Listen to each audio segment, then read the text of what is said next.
Here's a massive surge. These are always fun. The thing that I realized is actually the cost of the power is also how effective the power is. So even though I'm casting Surge, which is a very tough power since it's Fire Tails, I think it only costs like 120 or something. So it's actually half as effective as it usually is. Or, you know, almost half. Because I think it usually goes from about 200 to 250. Like, I think Storm Talons is 200.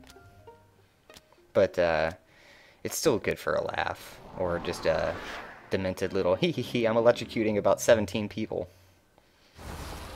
And here's where a majority of this level takes place for this look. Is between Lady Rose, who I have managed to take out of the mirror, and just jumping her and Harriet from present to present that they keep on spawning in this room. Because fortunately the cooldown for Ethereal Gift and Trojan Gift is shorter than the life of the gifts themselves.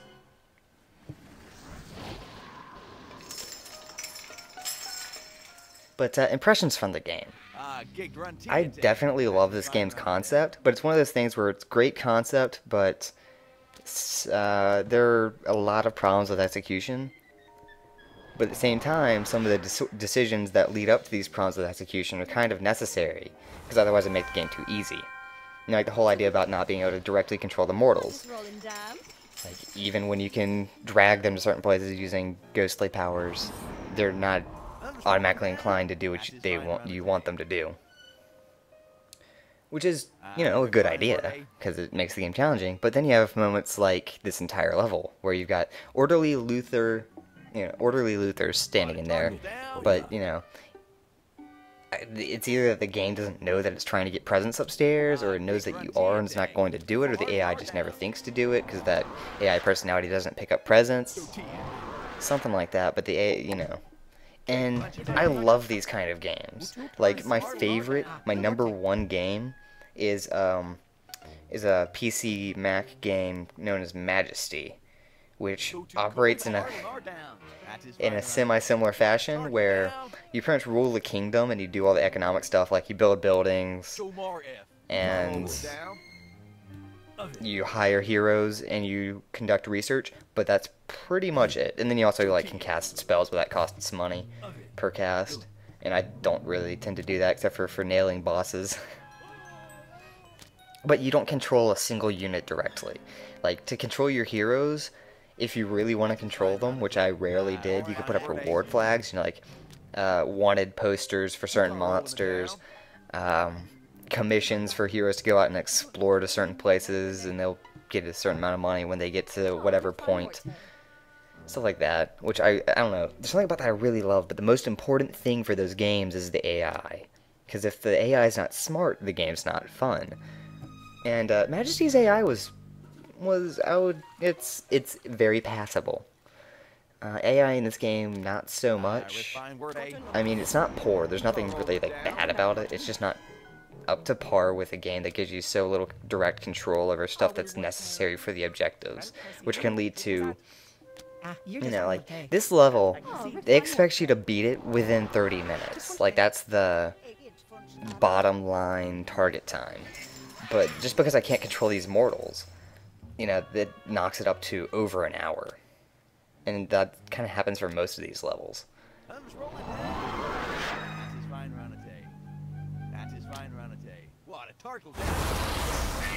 But I think how they handle the ghosts themselves, the humor of the game, the powers, how the environments work, like how you can bind your ghosts, ghost orders, yeah, like, all that stuff is fantastic. The graphics I am completely fine with, you know, obviously, if they're going to make a sequel, which, I believe that it was announced that there would not be a sequel, or that there are at least no plans to. There's also a petition that has been formed requesting a sequel, and I'm actually going to link that in case anybody is inclined to go sign it. I think all they want is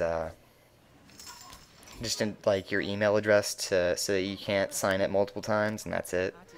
Which, you know, if y'all are if you're paranoid about getting like emails, or, you know, having your emails sold, that's, you know, I'm not gonna I can't force you to sign it. I'm just saying.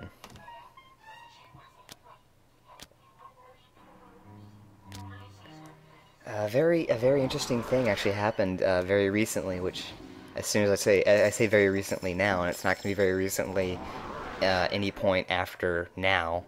A teaser trailer was released for American McGee's Alice 2, which actually doesn't have American McGee's on the title, which makes me slightly suspect. A little. I got to make sure that American McGee is actually on the project, otherwise I'm probably going to lose interest. But it's called Alice Madness Returns, which I am a huge fan of American McGee's Alice. Like, you give me, Lewis Carroll's Alice, you give me Disney's Alice, you give me American McGee's Alice. I love all that. That new movie though, the one with Johnny Depp, right? Yeah, Johnny Depp.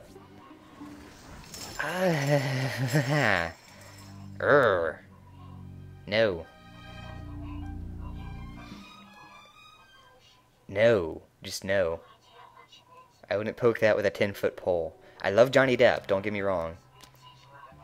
And I guess Mad Hatter is not a bad thing for him to do. On top of everything else that he's done, it's kind of his typecast of character. But no, not that movie. It's like, they actually thought about doing an American McGee's Alice movie. That would have been fantastic. It wouldn't have sold well at all, but it would have been amazing for, American McGee's Alice fans. Or American McGee fans.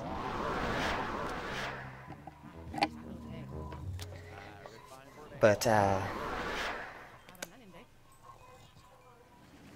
Disney, Lewis Carroll, and American McGee are what actually inclined me to take the moniker of the March Hare. And then, shortly after I took the moniker, Disney's like, we're gonna make another Alice in Wonderland movie. And I'm like, yay, I guess. And I see the trailer, I'm just like, like, if I hadn't already started calling myself the March Hare for this, I'd probably taken a different name.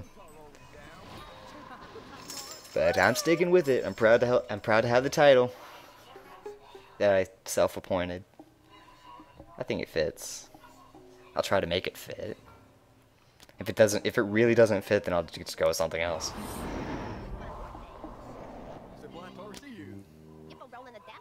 I will water. But I do actually have American McGee's Alice in mostly working order, so it's not even highly likely. It's guaranteed that at some point I'll be playing through that. Just because it's, kind of required. At least for my namesake. And I'll be very cautious about Alice Madness Returns. Obviously only a teaser's been released, and I saw concept art way back when. I want it to be good. I really do. But, there's always that risk. Yeah, I mean, always that risk.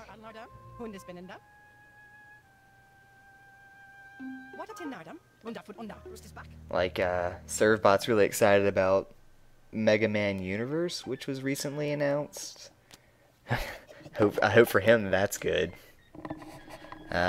He's comparing it to some other video game that he's got some soul bond with. Anyway, if you haven't noticed yet, I have made 0 progress in this mission after a good, very long amount of time.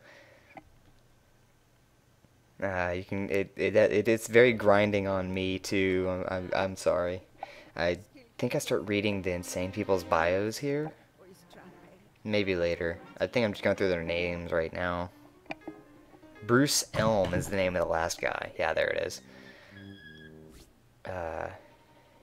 It's interesting to see him pop up 3 times. I think that actually one of the members of